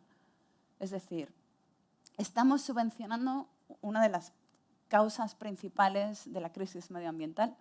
Es decir, la estamos subvencionando con dinero público. O sea, yo, por ejemplo, que soy vegetariana desde hace un montón de años, yo estoy subvencionando la carne, ¿no? Entonces, cuando hablamos, por ejemplo, de dejar de talar bosques, pues lo que hace que talen bosques es que estamos comiendo carne. Es decir, hay ahí como una pelota, como un agujero negro, ¿no? de cosas relacionadas al consumo de carne que son lo que nos está matando y está acabando con el planeta. Y curiosamente, esto es algo que yo descubrí investigando el libro, la industria de la carne, la industria del agroganadera, es la única que no ha planteado ninguna moratoria energética. Es una de las que más, por no decir la que más energía consume en el mundo y sin embargo es la única, bueno, las petroleras lo han hecho, la del transporte lo ha hecho, esta es la única que no ha dicho nosotros para 2050 vamos a ser verdes. No, están por encima de eso. Son intocables, ¿no? Y esto, la reacción a lo de Garzón lo demuestra. No hay que prohibir el consumo de carne, lo que hay que es dejar de subvencionarla. Y desde el punto de vista, por ejemplo, de una Europa que de repente manifiesta su entrega absoluta a la protección medioambiental, ¿no? Pues este debería ser el primer paso, realmente, porque la carga medioambiental del consumo de carne es gigantesca, o sea, es mayor, es que es impensable. Y sin embargo no se hace. O sea, bastaría con que dejara de ser una de las opciones más baratas del supermercado. Mucha gente dice, es que ser vegetariano es de pijos. Las legumbres son lo más barato que hay. Es decir, los países pobres han sido vegetarianos toda su historia. La India, China, porque eran pobres. Y entonces comer arroz con habichuelas ha sido la comida de pobres de toda la vida. Y además es mucho más saludable. Entonces, este es la respuesta a tu primera pregunta, ¿no? A la segunda pregunta es, efectivamente, para tener una vida sana dejando de comer carne tienes que reaprender a comer. Y esto fue algo que a mí me pasó. Mucha gente dice, buah, yo fui vegetariana 3 años y tuve una anemia ferropénica que por poco me mata. Porque no aprendemos a comer. Aquí en España, en Europa en general, bueno, en el mundo en general, pero en España y en Latinoamérica muy especialmente, para nosotros comer es tener un trozo de carne o de pescado con complementos, ¿no? Con cosas de colores a su alrededor. Y eso es comer. Y ahora yo lo noto, por ejemplo, que antes era más fácil ser vegetariana y comer de menú porque te comías 2 primeros, pero ahora todo lleva carne. La menestra, todo lo que era vegetariano lleva carne, porque da la sensación de que si no ponen carne, no te están alimentando, ¿no? O sea, nos resulta impensable. Todo el mundo decía, ¿y cómo? ¿Y de dónde sacas la proteína? ¿No? Como si la carne fuese la invención de la proteína, lo único que tiene proteína en esta vida. Y entonces hay que reaprender a comer. Pero ahora mismo yo no puedo pensar en ningún periódico o ninguna revista que no tenga una sección donde hay gente enseñando a comer, ¿no? Haciendo recetas, hablando de nutrición. No sé, a mí, por ejemplo, personalmente no me interesan especialmente las hamburguesas que parecen de carne, porque la carne nunca me gustó.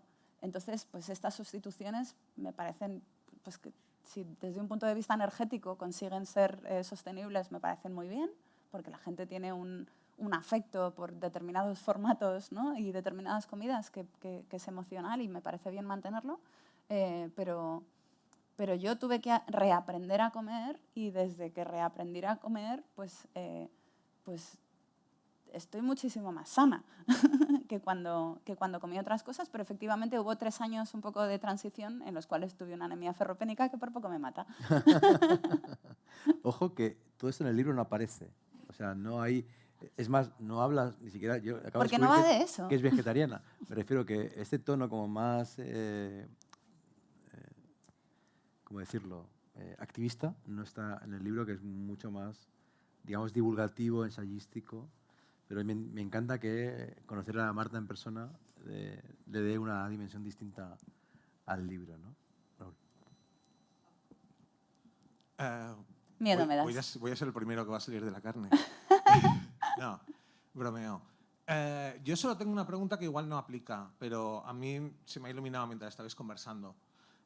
Hay 2 futuros, 2 polos que has descrito cuando has dicho estos son los futuros que se plantean. Está el futuro tecnológico y está la vuelta al campo. Y en ambos casos veo muy clara una estética. Es decir, hay una estética del futuro tecnológico, que suele ser muy plateada y con plexiglas y demás, y hay una estética de la vuelta al campo, que suele tirar hacia el hipismo. Entonces, quiero decir que habéis descrito muy bien la ética del futuro intermedio, llamémoslo temporalmente futuro peirano. Hemos hablado de la ética del futuro peirano, pero no hemos hablado de la estética del futuro peirano. Y entonces yo me preguntaba si hay una estética del futuro peirano que tú construías en tu cabeza mientras redactabas esta serie de cuestiones. Pues también me encanta que me hagas esa pregunta. Me gustan todas las preguntas hoy. Una de las cosas que más me gustan del libro es que la portada es de Miguel Briva. Y entonces, Miguel Briva, que es un genio, o sea, es uno de los mejores ilustradores, dibujantes y hasta yo diría que pensadores de nuestro país. Él lleva haciendo trabajos que profundizan mucho precisamente sobre la estética de lo que tú has llamado futuro peirano. Me gusta, espero que agarre algún periodista en la sala.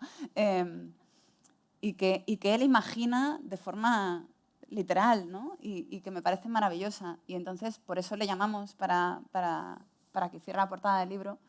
Y es una portada preciosa donde hay una ciudad, ¿no? Donde en lugar de, ¿cómo decirlo? En lugar de elegir entre el campo y la ciudad, pues lo que pasa es que la ciudad se embosca, ¿no? O se abosca. El bosque vuelve a la ciudad y a las casas. Es decir, son casas que chorrean verde. Y una de las cosas una de las referencias que yo le di cuando estábamos hablando de la portada es el trabajo de una agencia que es como una agencia que piensa sobre el futuro, británica, que se llama Superflux. Superflux, que ha estado varias veces en Barcelona, de hecho, ha hecho alguna instalación en el CCCB. Yo les conocí cuando hicieron una instalación en una expo que se llamó la Expo del Fin del Mundo. Después del fin del mundo, ¿no? Creo que era... ¿Cómo se llamaba? Oh, hola. Pero se llamaba literalmente... Después del fin del mundo. Después del fin del mundo, pero no era como 9 futuros... No, después del fin del mundo. El subtítulo quizá era ese, pero creo Sí, bueno. El caso es que Superflux lo que hacen es imaginarse, o sea, hacer proyecciones, pero proyecciones como científicas en el sentido de que, por ejemplo, pues si les contratan en Dubái o en Abu Dhabi, ahora mismo no recuerdo, en una de las dos, para pensar cómo será la ciudad dentro de 10 años, ellos analizan pues, todos los vectores, ¿no? Socioeconómicos, medioambientales, poblacionales, etcétera, etcétera, y hacen una proyección, como casi una simulación de si todo sigue como hasta ahora, todas las tecnologías que ahora se están implantando, todas las infraestructuras que se están construyendo, presupuestando, siguen como hasta ahora, ¿qué es lo que va a pasar, ¿no? Entonces, uno de mis proyectos favoritos de ellos es uno en el que bueno, pues le dicen a los de Abu Dhabi, pues la ciudad va a ser un poco irrespirable. Los de Abu Dhabi les dicen, bueno, vale, guay, toma, gracias, toma el cheque, gracias por tu trabajo. Y entonces ellos dicen, no nos han entendido. Y hacen un aerosol que te pones en la cara, ¿no? Y que hace shhh, y te permite respirar el aire de la ciudad dentro de 10 años, ¿no? Entonces ahí ya hubo un cambio de paradigma, yo creo. Entonces, la instalación que hicieron para el CCCB, para esta maravillosa exposición, era una instalación que pensaba un apartamento en Londres cuando su hijo, el hijo de la pareja que dirige el Superflux, tuviera su edad, ¿no? Como un apartamento, no sé, 2040 y algo, ¿no? 2045 o una cosa así. Entonces es un apartamento que está lleno de tecnologías rotas, ¿no? Y de contenedores hidropónicos donde están creciendo pues, hongos y algas y todo tipo de cosas para alimentarse. Pero también, por ejemplo, hay una receta en la pared que es una receta como de una especie de guiso de zorro, ¿no? Porque los zorros han invadido la ciudad. Bueno, es súper graciosa y está llena de tecnologías pues, como móviles y cosas como del Internet de las cosas, ¿no? Que han sido reorientadas hacia otro tipo de oficios dentro de la casa que generalmente son para que crezcan cosas de comer, ¿no? Y entonces ellos esa instalación la llevaron luego a Singapur y en Singapur se imaginaron una ciudad entera, ¿no? Dentro de 20, 30 años. Y la ciudad era una ciudad pues, que era como esta, una ciudad donde todos los balcones chorrean verde, ¿no? Donde en lugar de haber grandes paneles solares en el campo, ¿no? Grandes campos de paneles solares o de molinos, no sé qué, cada edificio tiene los suyos propios, ¿no? Y están diseñados pues, un poco para aprovechar los distintos elementos medioambientales de la ciudad, ¿no? Pues donde pues, los rascacielos tienen estos sistemas que recogen la energía eólica, ¿no? Pero luego en el río pues, hay otros sistemas que recogen otras cosas. Todo el mundo tiene paneles solares camuflados en alguna parte, ¿no? Entonces todos forman red. Y el futuro que yo pensaba era ese, era un futuro donde las ciudades, en lugar de ser de asfalto, ¿no? Han sido invadidas por el verde, un poco como esas ciudades después de la guerra, ¿no? Que nos imaginamos posapocalípticas, como Belgrado. Belgrado es una ciudad que llegas y la ves y ha sido bombardeada, la mitad de las casas están rotas y han sido secuestradas por el verde, ¿no? Y me parece una de las ciudades más bellas que he visto en mi vida precisamente por eso. Y entonces, para mí, el futuro peirano, llamémoslo así, es un futuro donde ya no nos tenemos que ir al campo porque el campo ha vuelto a la ciudad, ¿no? Y vivimos un poco como siendo vecinos con el campo, ¿no? Siendo vecinos con las especies, siendo vecinos con los bosques. Es decir, que los bosques nos ayudan a gestionar la temperatura. Yo soy de Madrid. Madrid es una ciudad donde teóricamente hay más árboles que en ninguna otra ciudad porque tenemos la Casa de Campo, que es un bosque gigantesco. Pero están todos concentrados en el mismo sitio y hay partes de la ciudad, sobre todo en el centro, donde puedes caminar durante media hora sin ver un árbol y sin encontrar sombra, lo cual, dadas las temperaturas que alcanza mi ciudad, pues es un problema cada vez peor, ¿no? Y tiene efecto isla, etc. Entonces, ¿cómo se soluciona eso?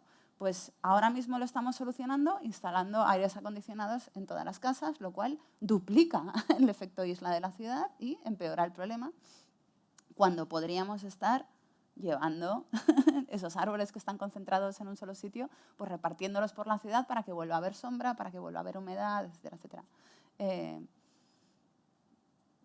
Ese es el futuro que a mí me apetece. O sea, yo fantaseo con irme al campo, pero sé que no sobreviviría ni 2 días. Entonces prefiero una ciudad en la que se pueda ir en bicicleta, donde se pueda respirar un aire más o menos razonable y donde la temperatura no supere los 35 grados. Una ciudad en la que ella pedaleando imagine su próximo libro. La última pregunta y la penúltima pregunta Vale. y pasamos a firmar ejemplares de Contra el Futuro. Sí. Pues yo que había pensado un rato, realmente mi pregunta era muy parecida a la pregunta que te han hecho, así que voy a intentar ver por dónde lo conduzco. Cambiarla. Bueno, ver por dónde lo conduzco, como recoger un poco de cable y ver por dónde va. Lo que yo me estaba planteando cuando te estaba escuchando, con todo esto de la figura del genio y todo, pues, y con el tipo de arquitecturas que hay en las ciudades, es hasta qué punto todas estas figuras y toda esa imaginación que nosotros le ponemos para imaginarnos a esta figura tiene una componente, como tú has dicho, capitalista, pero desde mi punto de vista tiene una componente patriarcal que flipas, porque no se están teniendo en cuenta para nada las tareas reproductivas como para que esa figura, pues, el niño que estudia porque la madre ha estado trabajando toda su vida. Entonces, bueno, recogiendo cable un poco con lo que te preguntaba él, ¿hasta qué punto las ciudades del futuro, Marta Peirano, con unos edificios individuales, para familias individuales, con una lavadora en cada edificio, con gente comiendo carne o sin comer carne, tienen algún sentido para ti? Es decir, en las ciudades que tú te imaginas para tu futuro, ¿qué tipo de comunidades, en qué tipo de edificios podríamos llegar a vivir para que sea sostenible? Sí, una de las cosas que gracias por la pregunta, también es muy buena pregunta. Yo es que creo que el capitalismo es patriarcal en general, entonces en todas sus manifestaciones lo es. Una de las cosas que investigué mucho son estas casas comunitarias que se han empezado a construir en países, sobre todo del norte de Europa, ¿no? donde ya se diseñan pensando en que haya muchas zonas comunes, que incluso hay edificios que se diseñan pues, con una cocina por planta, ¿no? Ya no te digo compartir la lavadora, sino compartir la cocina entre varios. Tiene un poco de trampa porque en el norte de Europa la experiencia de compartir lavadora con los vecinos la tuve en Copenhague, que no es una ciudad pobre en absoluto, pero que tiene muchos edificios comunitarios y ellos, una de las cosas graciosas es que hasta hace poco compartían baños en cada planta también, ¿no? Y que en muchos edificios te encuentras con que no tienen ducha, con que lo que han hecho ha sido enchufar ¿cómo se dice? Una percha de estas de ducha y te duchas a veces en la cocina, a veces en mitad del baño y luego rascas el agua y la echas por un desagüe, ¿no? Que es algo que para mí es compartir de más. Siento que el baño es algo que me gusta tener para mí sola, pero una lavadora, claro, lo importante no es la lavadora, aunque de nuevo, siendo cuadriculada, pienso, una lavadora, que es algo que te ocupa espacio en la cocina o en el baño, donde lo vayas a poner, ¿no? Que consume, pues eso, espacio y estética, porque no suelen ser bonitas las lavadoras. Y que además, bueno, pues consume energía y requiere una instalación específica, etcétera, etcétera, y que solamente usas, hombre, a no ser que seas una familia muy numerosa y que tenga muchos hijos, por ejemplo, ¿no? Que entiendo que la lavadora es un elemento más crucial de tu vida, pues a lo mejor tampoco la usas todo el rato, o sea, no es como una ducha. Y entonces, para mí compartirla fue guay porque yo llegué, pues imagínate, nueva a Copenhague, sin conocer a nadie, sin hablar el idioma, aunque allí todo el mundo hablaba un inglés shakespeariano por algún motivo, y la lavadora fue lo que me hizo, literalmente, en una semana conocer a todos los vecinos. O sea, ya en una semana sabía quién tiene hijos, quién era mayor, quién necesitaba ayuda con los programas, todo eso, ¿no? Porque tienes que negociar el tiempo de la lavadora. Tienes que negociarlo con ellos y a menudo pues te llaman para decirte, oye, que yo había pedido de 6 a 7, pero al final mi hijo no sé qué, entonces voy a necesitar, ¿te importaría? Y entonces, eso que ya no pasa ahora en los edificios, porque a todo el mundo le da palo. A todo el mundo le da palo hablar con gente que no sea de su círculo, ¿no? Y esto es algo que las redes sociales han favorecido mucho porque lo que hacen es que te quitan del lugar en el que estás físicamente con tus vecinos alrededor o con tu familia o con tus compañeros de clase, lo que sea, y ponerte en un lugar imaginario donde todo el mundo escucha la misma música, se pone la misma ropa y vota el mismo partido. Entonces, claro, ese lugar donde hay gente que se pone ropa distinta y que escucha cosas distintas y que a lo mejor no se cae del todo bien porque es diferente, pues de repente es un palo, ¿no? Hay vecinos todavía que no me saludan o sea, llevo 6 años viviendo en el mismo edificio y hay vecinos que no me saludan en la escalera. Pero no porque sean bordes ni nada, sino porque no se saludan entre ellos, ¿no? Y a mí esto me parece una pérdida importantísima, porque no solamente a nivel humano, ¿no? Porque tu comunidad realmente es la gente que vive contigo en ese edificio, sino a nivel político, porque tu comunidad no son la gente con la que te encuentras en los grupos del Facebook, tu comunidad es la gente pues, que tiene que defender, por ejemplo, una piscina contigo. O sea, yo crecí en un barrio de Madrid donde ahora hay muchas casas, pero antes había muy poquitas, y cuando mis padres compraron la casa, la compraron en plano junto con otro montón de padres jóvenes con niños pequeños, y yo siempre digo que se hicieron vecinos defendiendo el parque y la piscina, porque en el plano había un parque y una piscina, y cuando de repente llegó la hora de ponerla, la constructora dijo que no, que mejor iba a poner otro edificio que le salía más rentable, ¿no? Y entonces mis padres, junto con el resto de los vecinos, se dedicaron durante un año entero a hacer turnos para sentarse en el hueco y parar las grúas, ¿no? Numerosas anécdotas de borracheras locas en invierno con botellas de vodka entre los vecinos que los hermanó. Es decir, eran vecinos porque eran vecinos, pero se hicieron vecinos defendiendo los espacios comunes. Y entonces yo pienso que la lavadora es un espacio común tan fácil de justificar, ¿no? Tan fácil, incluso estéticamente, porque todos hemos crecido viendo Friends, ¿no? Y viendo películas de los 80 y 90 donde la gente de Nueva York, que es mucho más cool que nosotros, se encuentra y hasta liga, ¿no? Y yo qué sé, y hace pandilla lavando la ropa en la azotea o en el sótano. Y entonces me parece como el principio, la semilla de algo que es fácil de plantar y que es fácil que genere cosas maravillosas, pero sobre todo que genere un espacio donde te puedas plantear otras cosas, como de repente hacer un mercadillo, de repente, no sé, hacer algo juntos el fin de semana, de repente hacer algo más que cruzarse en la espalera y no saludarse. No sé, se me va la olla. Me gusta mucho más hablar de lo de la lavadora que lo de la carne. Porque yo ya cuando lo escribía decía, es que todo el mundo me va a sacar este tema. Se nos va un poco el tiempo. Hacemos la última pregunta y acabamos. Marta, primero darte las gracias, muchísimas gracias por dar a luz y publicar o llevarlo al escrito esas ideas tan interesantes. Y esto es un paréntesis porque me recordó la intervención de uno de los participantes cuando hablabas de que querías la comida de que fuera de tal forma. Me hiciste recordar cuando en la novela Cuando el destino nos alcance, a mí me encantó y la vi muy joven, donde uno se comía, era una pastilla, la pastilla verde, no sé si la llegaron a ver. Sí. A mí me fascinaba eso y me sigue fascinando, fuera del contexto que la pastilla verde eran los cadáveres, etcétera, ¿no? Pero es que uno spoiler. Uno emplea tanto tiempo en ir al mercado, elegir la comida, llegar a casa, preparar la comida, comerla, después lavar, después, o sea, estamos perdiendo muchísimo tiempo nosotros en ese sentido. Pero bueno, yendo al tema. Perdiendo, dices. A mí es lo que más me gusta hacer en esta vida, ir al mercado. Ojalá pudiera hacer eso todo el rato. Perdiendo el tiempo en el sentido de que, no sé, sí. De que empleamos muchísimo tiempo entre ir al mercado, bueno, trabajar para producir, para poder ir al mercado, comprar toda esa comida, esas carnes y cosas, ¿no? Y luego prepararla, después comerla, que se come en un segundo y luego, etcétera, ¿no? Por eso es que me encuentra siempre la pastilla. Pero volviendo al tema, mi preocupación, escuchándote y siempre metida en estos temas, ¿por qué no los adultos y los que de una u otra manera tienen ese poder de la comunicación, de llegar a masas, ¿por qué no se abocan más en ir de grano? Es a la educación.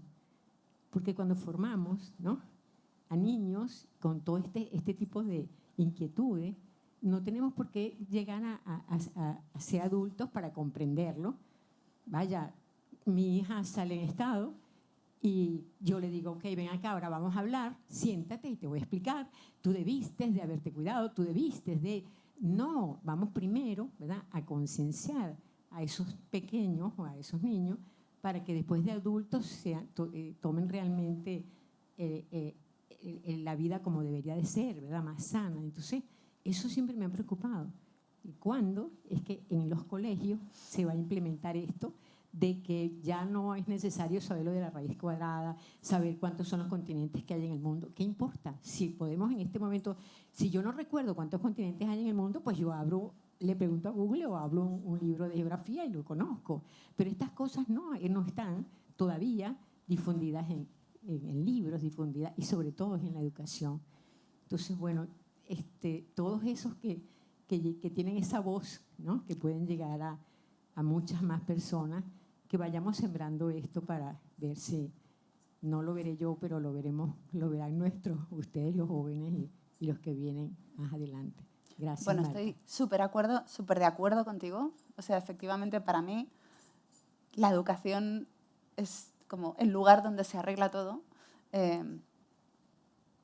Lo que pasa es que no me atrevo a escribir un libro sobre eso, porque no es mi especialidad. Pero a lo mejor un día... Pero el tema de la alimentación, me encanta que pongas el ejemplo de los coles, porque yo me obsesioné mucho con los lugares donde no podemos elegir lo que comemos, ¿no? y me di cuenta de que solo hay 3. En general, quiero decir, que la sociedad en la que vivimos han decidido que solamente haya 3, que son los colegios públicos, los hospitales y las cárceles. Y entonces yo me obsesioné porque hace unos años me operaron y tuve que pasar mucho tiempo en un hospital. Y una de las cosas que más me fascinaba desde el bloqueo, ¿no?, de no entenderlo, era que la comida de hospital parece estar diseñada para mantenerte en el hospital, ¿no? Porque es comida que te enferma, cuando la comida es probablemente, no sé, el factor más importante que contribuye a tu recuperación, ¿no? A la recuperación celular, la recuperación de los tejidos, la recuperación de la salud en general, ¿no? Es como decir, bueno, pues quiero resucitar una planta y no sé, y me dedico a cambiarle la tierra y todo eso, pero le echo cerveza, ¿no?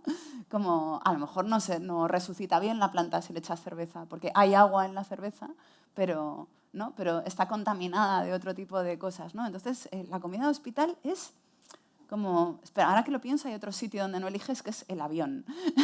pero bueno, uno elige subirse a un avión, así que hasta cierto punto... pero entonces, de repente pensaba, ¿cómo vamos a convencer a la gente de que coma bien cuando los lugares donde imponemos la comida que van a comer está la comida tan como criminalmente pensada, ¿no? Sobre todo en los hospitales, ¿no? Pero también pensaban los niños, como si la alimentación no tuviera un impacto en su capacidad de aprender. Es decir, ¿es la alimentación, la nutrición importante para el desarrollo intelectual y neuronal de los niños?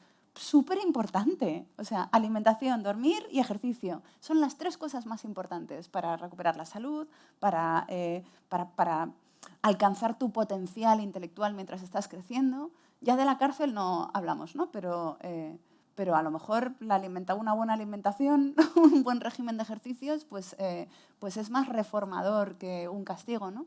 En cualquier caso, creo que en ese sentido, pues efectivamente, no solamente empezar por educar para que la gente entienda mejor lo que come, ¿no? Yo recuerdo que una vez di una conferencia en un congreso de médicos y entonces al día siguiente en el hotel, fue un congreso en La Coruña, un congreso internacional que ese año fue en La Coruña, entonces al día siguiente en el hotel me encontré con todos los médicos desayunando, ¿no?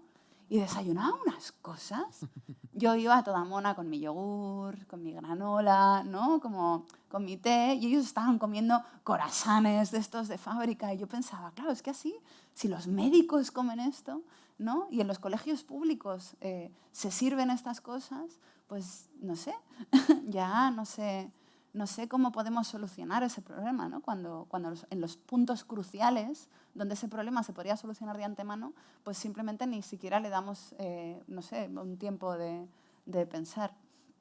Se nos acaba ya todo, ¿no? Sí, es un poco tarde. Nos echan del garito. Foucault habló muy bien de los hospitales, los colegios y las cárceles. Se dejó los aviones. Ahí hay un posible libro. Claro, que sería una es verdad. versión de... Bueno, pero las residencias de mayores yo creo que cuentan como hospital. Como hospital y como escuela y como cárcel. En fin, no quiero acabar con esta idea, quiero acabar con la idea de que el libro es muy, muy, muy interesante. Lo recomiendo muchísimo. La librería No Yes You, como siempre, tiene ejemplares a vuestra disposición. Marta, por supuesto, los firmaría si los adquirís. Muchísimas gracias por haber venido. También por los que habéis frecuentado los cafés literarios, nos habéis acompañado todo el curso. Se acaba con este acto el curso 2019 dijo. La pandemia 2019. me ha bloqueado en el pasado 2021. Totalmente contra el futuro. 2022.